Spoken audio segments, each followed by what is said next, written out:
ونستعينه ونستغفره ونؤمن به ونتوكل عليه ونعوذ بالله من شرور أنفسنا ومن سيئات أعمالنا من يهده الله فلا مضل له ومن يضلله فلا هادي له ونشهد أن لا إله إلا الله وحده لا شريك له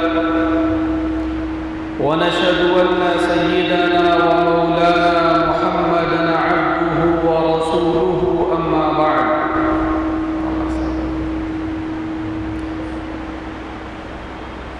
فأعوذ بالله من الشيطان الرجيم بسم الله الرحمن الرحيم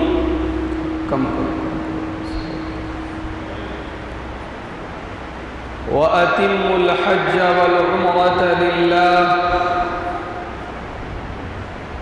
وقال تعالى الحج أشهر معلومات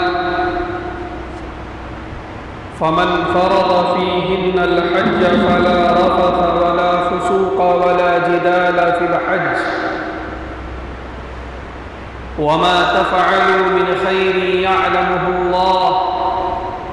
وتزودوا فإن خير الزاد التقوى واتقون يا أولي الألباب وقال تعالى ولله على الناس حج البيت من استطاع إليه سبيلا ومن كفر فإن الله غني عن العالمين صدق الله العظيم وقال النبي صلى الله عليه وسلم من حج لله فلم يرفث ولم يفسق رجع كيوم ولدته أمه وقال الحج المبرور ليس له جزاء إلا الجنة أو كما قال صلى الله عليه وسلم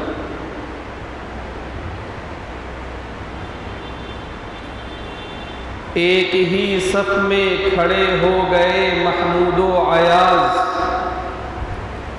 ایک ہی صف میں کھڑے ہو گئے محمود و ایاز نہ کوئی بندہ رہا نہ کوئی بندہ نواز بتانے رنگ و خوں کو توڑ کر ملت میں گم ہو جا بتانے رنگ و خوں کو توڑ کر ملت میں گم ہو جا نہ تورانی رہے باقی نہ ایرانی نہ افغانی قابل صد احترام میرے بزرگوں بھائیوں عزیزوں اور دوستوں یہ ذی قعدہ کا مہینہ چل رہا ہے جو عربی مہینے کے اعتبار سے 11واں مہینہ ہے اور اس کے بعد ذی الحجہ کا مہینہ آئے گا جو عربی مہینوں کے اعتبار سے آخری مہینہ ہوگا شوال ذی قعدہ اور ذی الحجہ یہ 3 مہینے وہ ہیں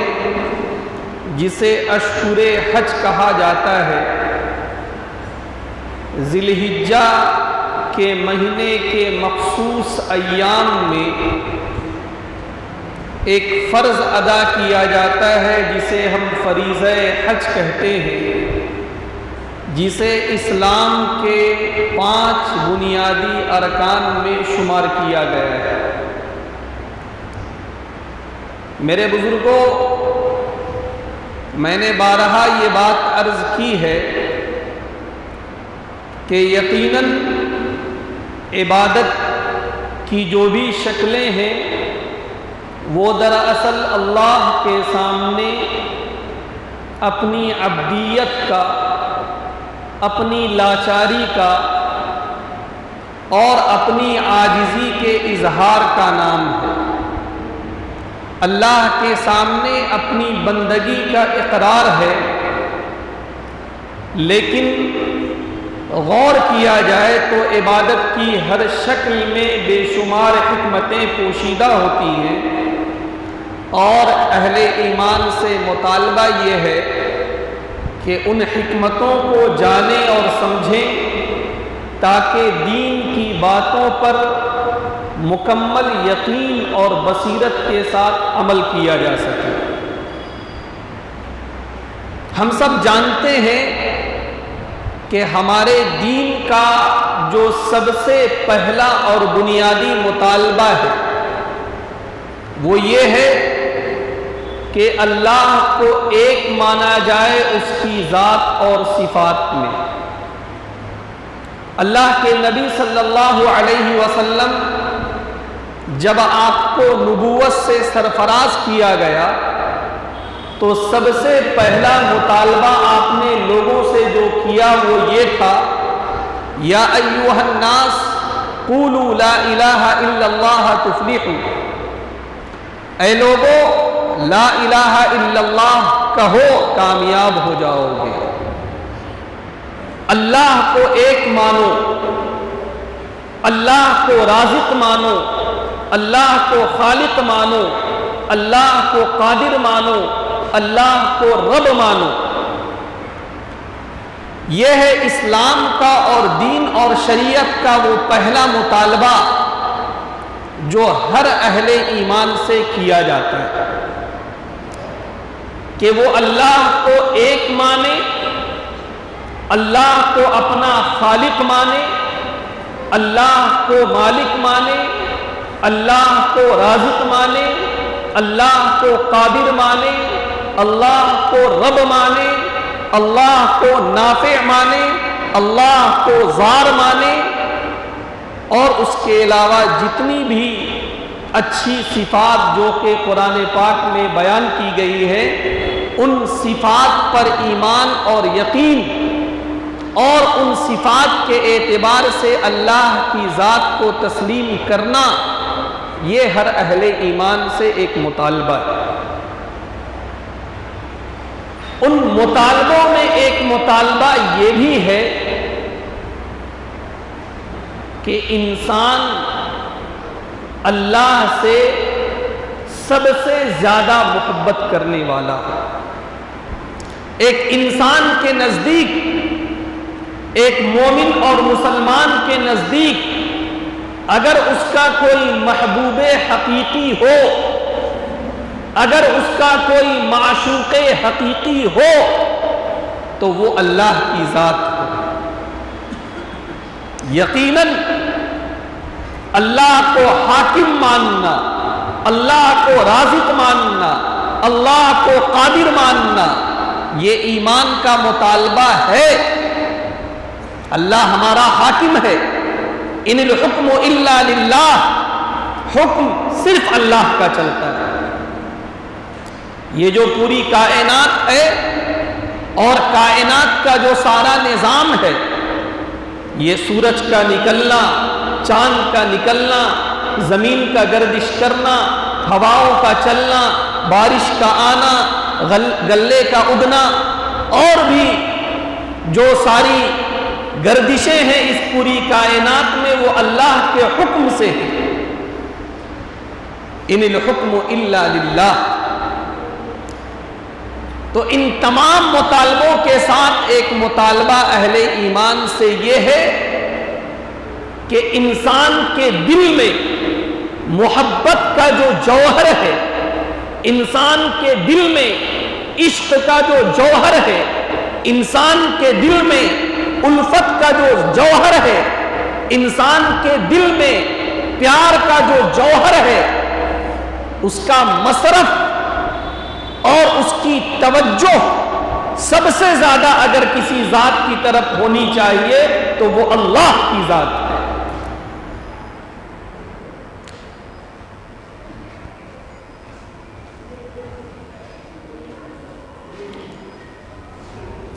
یہی وجہ ہے کہ قرآن پاک کی آیات اور احادیث کے ٹکڑوں پر جب آپ غور فرمائیں گے تو آپ کو جا بجا یہ بات ملے گی۔ سورہ توبہ کی ایک لمبی آیت ہے جس میں بڑی صراحت کے ساتھ کہا گیا کہ انسان بہت ساری چیزوں کو اپنا محبوب بنا لیتا ہے۔ بسا اوقات ایک انسان کے نزدیک اس کا باپ محبوب ہوتا ہے، اس کے بھائی محبوب ہوتے ہیں، اس کے رشتہ دار محبوب ہوتے ہیں، اس کے اعزاء و اقارب محبوب ہوتے ہیں، اس کی ازواج محبوب ہوتی ہیں، اس کا مال محبوب ہوتا ہے، اس کی تجارت محبوب ہوتی ہے۔ لیکن کہا یہ گیا کہ ان تمام محبوبوں کے درمیان میں اگر کوئی محبوب حقیقی ہونا چاہیے تو وہ اللہ ہونا چاہیے، اللہ کا رسول ہونا چاہیے، اور اگر یہ کیفیت دل میں نہیں ہے تو اس مومن کو اور اس مسلمان کو اللہ کے عذاب کا انتظار کرنا چاہیے۔ یہ کوئی تماشا نہیں ہے، یہ کوئی بات نہیں ہے کہ جس کو صرف سنا جائے اور سن لیا جائے اور اس کے مطالبے پر غور نہ کیا جائے، نہیں۔ قل، اللہ کے نبی کے ذریعے سے کہا جا رہا ہے، آپ کہیے، ان کان آباؤکم و ابناؤکم و اخوانکم و ازواجکم و عشیرتکم و اموال اقترفتموها و تجارت تخشون کسادها ومساكن ترضونها احب اليكم من الله ورسوله وجهاد في سبيله فتربصوا حتى ياتي الله بامره۔ آپ کہیے لوگوں سے کہ اگر تمہارے باپ، تمہاری بیویاں، تمہارے لڑکے، تمہاری ازواج، تمہارے رشتہ دار، تمہارا خاندان، تمہارا قبیلہ، تمہاری تجارت، تمہارے گھر اللہ اور اس کے رسول سے زیادہ تمہارے نزدیک محبوب ہے تو اللہ کے عذاب کا انتظار کرو۔ جی، اللہ کے نبی صلی اللہ علیہ وسلم نے فرمایا، ثلاث من کن فیہ وجد بہن حلاوۃ الایمان، تین چیزیں جس کے اندر ہوتی ہیں وہ ایمان کی حلاوت کو پاتا ہے۔ میں نے بارہا عرض کیا کہ اللہ ہم سب کے اندر ایمان کی حلاوت کو پانے کا جذبہ پیدا فرما دے، نماز کے مزہ کو پانے کا جذبہ ہمارے اندر پیدا فرما دے، تلاوت قرآن اور ذکر اللہ کا مزہ کیا ہے، کم سے کم اس کا کوئی قطرہ اور اس کا کوئی شمع ہمارے دل میں اللہ پیدا فرما دے۔ اب تو ان چیزوں کی کوئی اہمیت نہیں رہی، واقعات پڑھے جاتے ہیں، سنے جاتے ہیں، ایک مذہبی عقیدے کی طرح اس کو سن لیا جاتا ہے اور اس کے بعد زندگی سے اس کا کوئی تعلق نہیں۔ بہرحال اللہ کے رسول نے فرمایا کہ ایمان کی حلاوت وہ شخص پائے گا جس کے اندر تین چیزیں ہوں۔ اس میں سب سے پہلی چیز اللہ کے رسول نے یہی بیان فرمائی، ان یکون اللہ ورسولہ احب الیہ مما سواہما، کہ اللہ اور اس کا رسول اس کے نزدیک تمام چیزوں سے زیادہ محبوب ہو۔ اللہ کے رسول نے ایک موقع پر فرمایا تھا، لا یؤمن احدکم، تم دعویٰ کرتے ہو ایمان کا، اسلام کا، تمہارا ایمان کامل نہیں ہو سکتا ہے جب تک کہ میں اس کے نزدیک اس کے تمام رشتہ داروں، اعزاء و اقارب، ان کے لڑکوں اور اس کے مال سب سے زیادہ محبوب نہ ہو جاؤں۔ یہ صراحت کے ساتھ قرآن کی آیات کا ترجمہ اور احادیث کے الفاظ کا ترجمہ آپ کے سامنے پیش کیا گیا۔ میرے بزرگوں، جیسا کہ میں نے عرض کیا کہ حج اسلام کا ایک بنیادی اور اہم رکن، اللہ کے نبی صلی اللہ علیہ وسلم نے ایک موقع پر فرمایا تھا کہ اسلام کے بنیادی 5 ارکان ہیں، اس میں سے ایک رکن حج۔ حج جو کرتا ہے اس کے فضائل احادیث میں بیان کیے گئے۔ اور اگر کوئی استطاعت کے باوجود حج نہیں کرتا تو اس کی جو وعیدیں ہیں وہ انتہائی سخت اور خطرناک ہیں۔ میرے بزرگوں علماء نے لکھا ہے کہ یہ جو حج کا عمل ہے وہ دراصل اللہ سے اپنے عشق اور محبت کے اظہار کا نام ہے۔ حج کا جو سفر ہوتا ہے وہ دراصل ایک عاشق کا اپنے معشوق کی طرف سفر کرنا ہے، ایک چاہنے والے کا اپنے محبوب کی طرف سفر کرنا ہے۔ آج اللہ ہم سب کو معاف کرے، ہم سب کو معاف کرے، 100 مرتبہ معاف کرے۔ آج پیار اور محبت اور عشق کے لفظ کو ہم نے اتنا گندا کر دیا کہ اگر یہ لفظ اللہ اور اس کے رسول کے لیے بولا جاتا ہے تو بسا اوقات بولنے سے پہلے لگتا ہے کہ کیا معلوم یہ لفظ صحیح استعمال ہو رہا ہے یا نہیں۔ محبت تو بہت اعلیٰ درجے کی چیز تھی، عشق تو بہت اعلیٰ درجے کی چیز تھی، لیکن اس کو انتہائی گندی جگہوں پر استعمال کر کے، ناجائز جگہوں پر استعمال کر کے، پلید جگہوں پر استعمال کر کے اس مقدس لفظ کی ہم نے اس کا جو تقدس تھا اس کو بھی پامال کر دیا۔ ورنہ اللہ سے محبت، جس کو اللہ سے محبت کا مزہ مل جائے وہ پھر کسی اور دنیا میں چلا جاتا ہے۔ حرف انا کے حسن کی دوشیزگی نہ پوچھ، حرف انا کے حسن کی دوشیزگی نہ پوچھ، منصور جیسے شخص بھی پاگل بنا دیے۔ یہ ایک پورا واقعہ ہے۔ منصور حلاج، اللہ کی محبت میں گرفتار شخص، وہ اللہ کی محبت میں گویا کہ ایسے دیوانے ہو گئے، ایسے مستانے ہو گئے کہ پھر اپنے آپ کا بھی ان کو ٹھکانہ نہیں رہا۔ تو اللہ سے محبت تو بہت اعلیٰ درجے کی چیز ہوتی ہے۔ اللہ کے رسول نے حدیث پاک میں فرمایا کہ کل قیامت کے دن جب سورج سوا نیزے پر ہوگا، انسان گرمی سے اور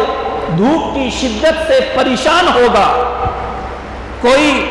پسینے میں ڈوبا ہوا ہے ٹخنے کے بل، کوئی گھٹنے کے بل، کوئی کمر کے بل، کوئی گردن تک، کوئی سراپا پسینے میں ڈوبا ہوا ہے۔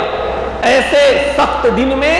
اللہ کی طرف سے جو ایک آواز لگائی جائے گی وہ آواز یہ بھی ہوگی این المتحابون بجلالی، میرے جلال اور میری عزت کی وجہ سے محبت کرنے والے کہاں ہیں؟ الیوم اظلہم فی ظلی یوم لا ظل الا ظلی، آج میں اپنے سائے میں اس کو جگہ دوں گا۔ اور یہ بات یاد رکھنا کہ آج کے دن میرے سائے کے علاوہ کوئی دوسرا سایہ نہیں ہوگا۔ جی اللہ کے رسول صلی اللہ علیہ وسلم نے 7 طرح کے لوگوں کا تذکرہ فرمایا۔ سبعۃ یظلہم اللہ فی ظلہ یوم لا ظل الا ظلہ، 7 طرح کے لوگوں کو اللہ کل قیامت کے دن سایہ عطا فرمائے گا جس دن اللہ کے سائے کے علاوہ کوئی دوسرا سایہ نہیں ہوگا۔ ان میں سے ایک قسم فرمایا وَرَجُلَانِ تَحَابَّا فِي اللَّهِ، وہ 2 لوگ ہیں جن کی محبت اللہ کے لیے ہو، دنیا کی کوئی غرض نہ ہو، دنیا کا کوئی مقصد نہ ہو، دنیا کی کوئی منفعت نہ ہو، محبت صرف اللہ کے لیے۔ جب اس طرح کی محبت انسان کے دل میں رہتی ہے، پروان چڑھتی ہے، تو اس طرح کے مقامات اسے حاصل ہوتے ہیں۔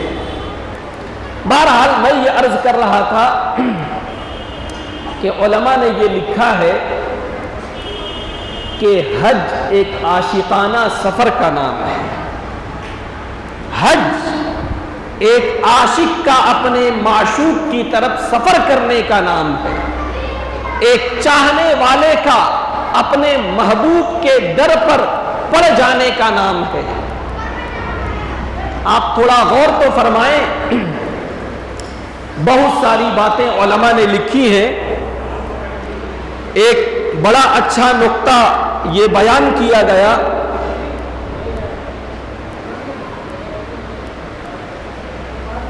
کہ حج کے جو احکامات ہیں ان میں سے ایک حکم یہ ہے کہ جب انسان حج کی نیت سے احرام باندھ لیتا ہے، احرام دو چادروں کا نام ہے، احرام کا کپڑا، اور خاص طور سے یہ دو چادریں باندھنا مردوں کے لیے ہیں،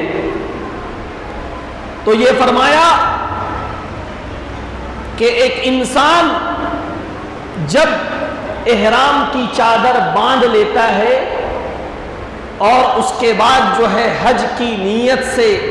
جب وہ اپنے مقام سے نکلتا ہے تو گویا کہ اس نے اپنے محبوب کی طرف سفر کرنا شروع کر دیا،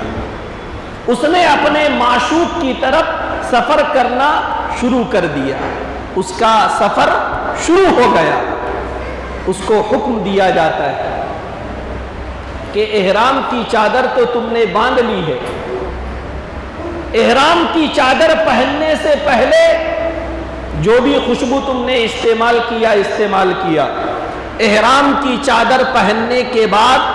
اب خوشبو استعمال نہیں کرنا ہے۔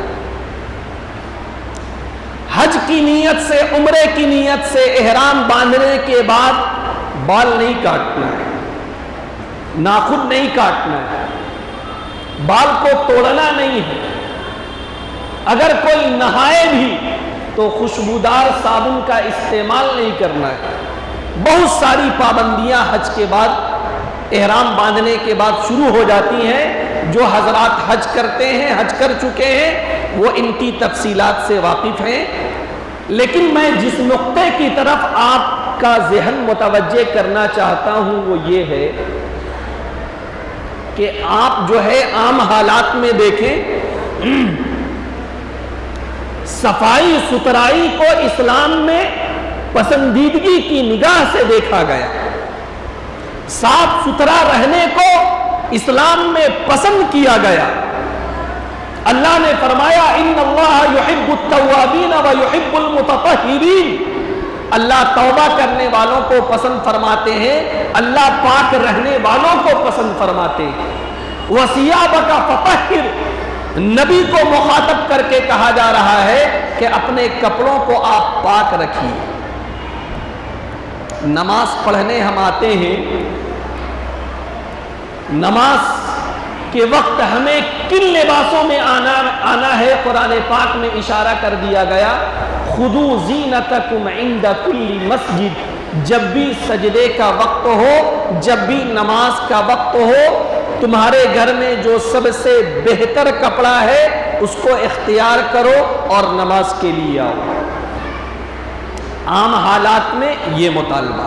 اب تھوڑا سا یہاں پر رک کر میں عرض کروں کہ ایک عجیب و غریب مینٹلٹی ہے، ایک عجیب و غریب ذہنیت ہے نماز کے تعلق سے کہ کبھی کبھی ہم جو ہے کام کرنے والے کپڑے میں بھی نماز کے لیے چلے آتے ہیں، گندے سندے کپڑے میں بھی نماز کے لیے چلے آتے ہیں، بلکہ یہ بھی دیکھا گیا کہ اچھے کپڑے اگر ہم نے پہن رکھے ہیں اس کو اتار دیا، تھوڑا لنگی اور بنیان میں ہم آ جائیں۔ آپ کہیں گے کہ مولانا کیا ناجائز ہے؟ یہاں پر جائز اور ناجائز کی بات نہیں،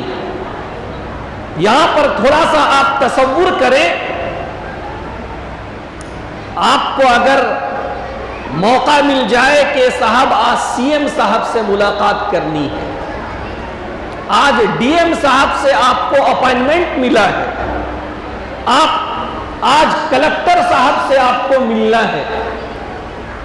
گھر میں جو سب سے بہتر کپڑا ہوگا اس کو آپ زیب تن کریں گے، گھر میں جو سب سے اچھی خوشبو ہوگی اس کو آپ استعمال کریں گے، گھر میں جو سب سے بہترین چپل ہوگی اس کو پہن کر آپ وہاں پر جائیں گے. کیوں؟ بڑی مشکل سے اپائنٹمنٹ ملا ہے، ہو سکتا ہے دوبارہ موقع ملے نہ ملے. اس پوری کائنات کے ایک چھوٹے سے ملک کے، ایک چھوٹے سے صوبے کے، ایک چھوٹے سے شہر کے ذمہ دار سے ملنا ہو تو اتنا اہتمام، اور حاکم حقیقی اللہ کی ذات سے جب ملنا ہو، اس سے ہم کلام ہونا ہو. نماز کیا ہے؟ اللہ سے باتیں کرنا. فرشتوں کی موجودگی یہاں پر ہوتی ہے. اسی لیے اللہ کے رسول نے فرمایا کہ کوئی بدبودار چیز کھا کر مسجد میں نہ آئے، فرشتوں کو بھی تکلیف ہوتی ہے اور تمہارے بغل میں جو تمہارا ساتھی ہے اس کو بھی تکلیف ہوگی. اور ایک مسلمان کو تکلیف دینا، کسی بھی طرح کی تکلیف، وہ ایک مسلمان کے لیے درست نہیں. تو اس سلسلے میں بھی ہمیں غور کرنے کی ضرورت ہے.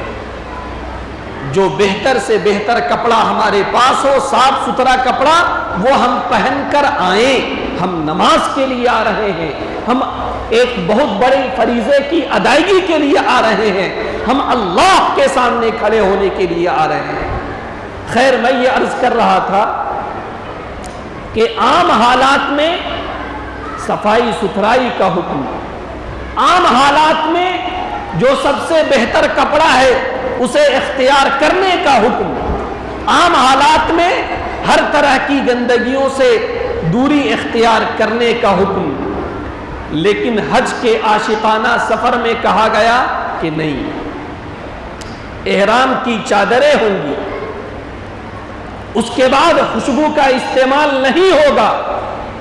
بال اور ناخن اگر بڑھ گئے ہیں وہ بھی کاٹا نہیں جائے گا، ورنہ دم دینا پڑے گا. کون سی روح پیدا کرنا مقصود ہے؟ یہی روح، جو روح پیدا کرنا مقصود ہے وہ یہ کہ دیکھو، اللہ کا حکم اصل ہے، اللہ کا آرڈر اصل ہے، اللہ کی چاہت اصل ہے. عام حالات میں اللہ نے حکم دیا اچھے کپڑے پہننا. اس وقت اچھا کپڑا پہننا ہی اللہ کی مرضی اور اللہ کی رضا ہے. اور جب اللہ کا حکم ہو کہ 2 چادریں پہننا ہے تو 2 چادر پہننا ہی اللہ کی مرضی اور اللہ کی خوشنودی ہے. نماز کے لیے آؤ، خوشبو لگا کر آؤ. یہاں پر خوشبو لگانے سے اللہ کی رضا اگر حاصل ہوتی ہے تو خوشبو لگایا جائے. لیکن کہیں پر اگر اللہ کا حکم خوشبو نہ لگانے کا ہو تو وہاں پر خوشبو نہ لگایا جائے. جو اسپرٹ پیدا کرنا مقصود ہے، جو روح پیدا کرنا مقصود ہے، وہ یہ کہ ہم اللہ کے حکم کے غلام ہوں، ہم اللہ کے آرڈر کو فالو کرنے والے ہوں، ہم اللہ کی منشا کو چاہنے والے ہوں، اللہ کی منشا کو دیکھنے والے ہوں. ہماری کوئی مرضی نہیں، ہماری کوئی چاہت نہیں، ہماری کوئی خواہش نہیں. اللہ کا جو حکم ہوگا، جیسا حکم ہوگا، اس طرح عمل کیا جائے گا. آپ تھوڑا غور تو فرمائیں. میرے بزرگوں، میں بارہا عرض کرتا ہوں کہ یہ جو عبادت کی شکلیں ہیں، یہ صرف شکلیں نہیں ہیں، بلکہ ان کے اندر ایک روح ہے جو پیدا کرنا مقصود ہے. رمضان کا مبارک مہینہ ہم نے گزارا، مقصود کیا تھا؟ ہمارے اندر تقوی پیدا ہو. مقصود کیا تھا؟ ہمارے اندر ہمدردی پیدا ہو. مقصود کیا تھا؟ ہمارے اندر غمخواری پیدا ہو. ہمیں یاد ہے جس زمانے میں ہم طالب علم تھے، لکھنؤ کی سرزمین پر ایک پروگرام ہوا. پتہ چلا ایک پروگرام ہونے والا ہے. ہمارے ایک ساتھی کو اس میں مدعو کیا گیا تھا. وہ آئے ڈسکشن کے لیے کہ ایک بڑا اہم موضوع ہے، بڑا اہم ٹاپک ہے، اس پہ بات کرنی ہے. اور بھی ادھر ادھر کے لوگ آئیں گے، دوسرے مذاہب کے ماننے والے، دوسرے بڑے بڑے تھنکرز آ رہے ہیں. اسلام کا تصور کیا ہے، اس سلسلے میں تھوڑا ہم لوگ ڈسکشن کریں۔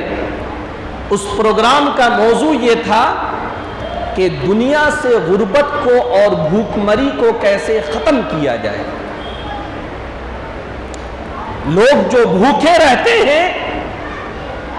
لوگوں کے پاس جو کھانے کا سامان نہیں ہے، کیسے آخر اس مسئلے کو ہم لوگ حل کریں۔ بہت ساری باتیں اس میں ڈسکشن میں آئی، لیکن اس وقت ایک بات سمجھ میں آئی، وہ یہ کہ غربت اور بھوک مری کو ختم کرنے کے فلسفے تو بہت پیش کیے گئے، لیکن جب کوئی خوشحالی میں ہوتا ہے، جس کو اللہ نے مال دیا ہے، جس کو اللہ نے خوشحالی دی ہے، جس نے ایک وقت بغیر کھانے کے نہیں گزارا ہے، ہو سکتا ہے وہ بہت اچھے اچھے فلسفے اور تھنگس پیش کر دے، لیکن غریب جب کسی وقت بھوکا رہتا ہے، اسے کس طرح کے درد کا سامنا کرنا پڑتا ہے، وہ کس طرح کی پریشانی سے گزرتا ہے، وہ اس کو کبھی محسوس نہیں کر سکتا ہے، کبھی نہیں۔ ہو سکتا ہے بڑی اچھی اچھی چیزیں وہ پیش کر دے، بڑے اچھے اچھے فلسفے وہ پیش کر دے، لیکن اگر زندگی میں اس نے بھوک کا مزہ نہیں چکھا، بھوک کیا ہوتی ہے، جب انسان کے پیٹ میں کچھ نہ ہو، اس وقت وہ کن کیفیات سے دوچار ہوتا ہے، یہ مزہ اگر کسی نے چکھا نہ ہو، وہ غریب کے درد کا احساس کبھی اپنے اندر پیدا نہیں کر سکتا ہے۔ اللہ نے ہمیں روزہ دیا کہ صرف زبانی بکواس نہیں ہونی چاہیے، صرف زبان سے جمع خرچ نہیں ہونا چاہیے، ورنہ بڑے بڑے تھنکرز گزرے، عملی زندگی میں بالکل صفر۔ مسلمانوں کو گزارا گیا بھوک سے، مسلمانوں کو گزارا گیا پیاس سے، مسلمانوں کو گزارا گیا گرمی کی شدت ہے، دھوپ کی شدت ہے، پانی کا ایک قطرہ حلق سے نہیں اتار سکتے ہو، تاکہ اس دنیا میں جو بھی اس طرح کے لوگ ہیں، وہ جب ان حالات سے گزرتے ہیں، وہ کن کیفیات سے دوچار ہوتے ہیں، اس کو خود محسوس کرو۔ ظاہر سی بات ہے، جو اس درد کو خود محسوس کرے گا، اس کے اندر جو جذبہ پیدا ہوگا، وہ دوسرے کے اندر پیدا نہیں ہو سکتا ہے۔ اسی طرح یہ جو حج کا عاشقانہ سفر ہے، یقیناً اس میں ایک مومن بندے کو، ایک مومن بندی کو اللہ اور اس کے رسول سے عشق اور محبت کا اظہار کرنا ہے، اسے جانا ہے اللہ کے دربار میں، اسے اللہ کے گھر کا چکر لگانا ہے، اسے صفا اور مروہ کے درمیان میں سعی کرنی ہے، اسے صاحب قربانی کرنی ہے، اسے زمزم کا پانی پینا ہے،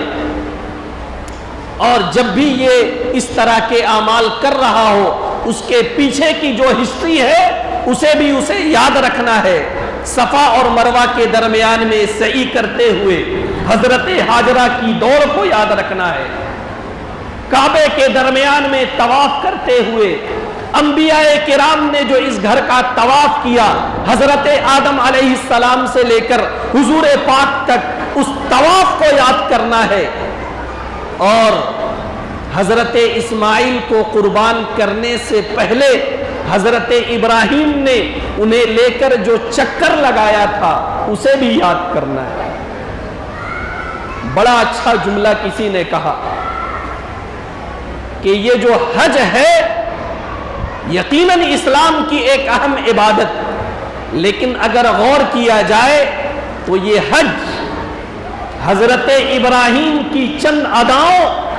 حضرت اسماعیل کی چند وفاؤں، اور حضرت ابراہیم، حضرت اسماعیل اور حضرت ہاجرہ کی دعاؤں کا یہ خلاصہ ہے، یہ ادائیں ہیں، یہ وفائیں ہیں، یہ دعائیں ہیں، یہ عشق و محبت کا اظہار ہے جس کی نقالی کا حکم دیا گیا۔ بہرحال ایک انسان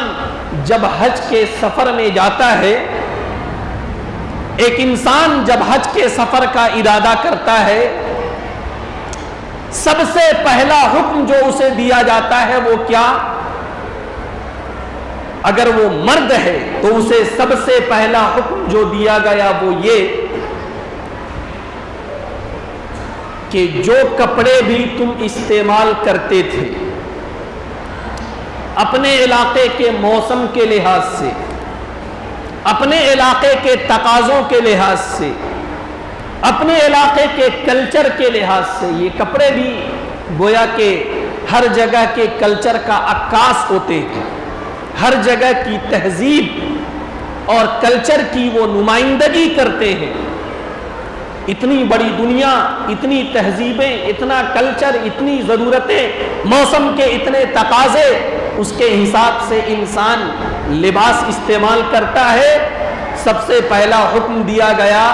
کہ یہ جو لباس کی مختلف طرح کی شکلیں ہیں ان لباسوں کو اتارو، اور صرف 2 چادر تمہارے بدن میں ہونی چاہیے، ایک اوپر کی چادر، ایک نیچے کی چادر۔ اور کیا حکم دیا گیا کہ یہ جو سر ہے، اس سر پہ تم کبھی ٹوپی رکھتے ہو، اس سر پہ تم کبھی پگڑی رکھتے ہو، اس سر پہ تم کبھی کیپ رکھتے ہو، اور وہ کیپ اور وہ ٹوپی اور وہ پگڑی وہ بہت چیزوں کی علامت ہوتی ہے۔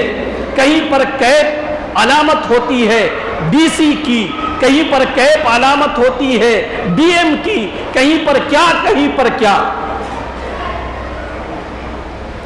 یہ تمام علامتیں، یہ تمام تمغے، یہ تمام امتیازات، یہ تمام پہچان، یہ تمام سیمپلز، اس کو ختم کرنا ہوگا۔ اللہ کے دربار میں جا رہے ہو، اللہ کے حضور میں حاضر ہو رہے ہو، وہاں پر کسی کی کوئی پہچان نہیں۔ اگر کوئی پہچان ہے تو صرف یہ پہچان ہے کہ تم اللہ کے ایک بندے ہو۔ تم اگر کہیں کے بادشاہ ہو، بادشاہت چھوڑ کے آنا پڑے گا، کہیں کے وزیر ہو، وزارت چھوڑ کے آنی پڑے گی، کہیں پر ذمہ دار ہو، ذمہ داری چھوڑ کر آنی پڑے گی۔ اتارو اپنے لباس، اتارو اپنی قبائیں، ہٹا دو اپنے سیمبلز، ہٹا دو اپنی نشانیاں۔ اگر کوئی نشانی باقی رہے گی تو صرف وہ یہ نشانی کہ تم اللہ کے بندے ہو، بس۔ اب اگر اس کے بعد بھی حج کے سفر میں چلے گئے، حج کے سفر سے آ گئے، اس کے بعد بھی اگر یہ سبق نہیں سیکھا کہ امیر و غریب کے درمیان میں کوئی فرق نہیں، گورے اور کالے کے درمیان میں کوئی فرق نہیں، خاندان کی بنیاد پر کوئی تفریق نہیں، علاقے کی بنیاد پر کوئی تفریق نہیں، رنگ و نسل کی بنیاد پر کوئی تفریق نہیں،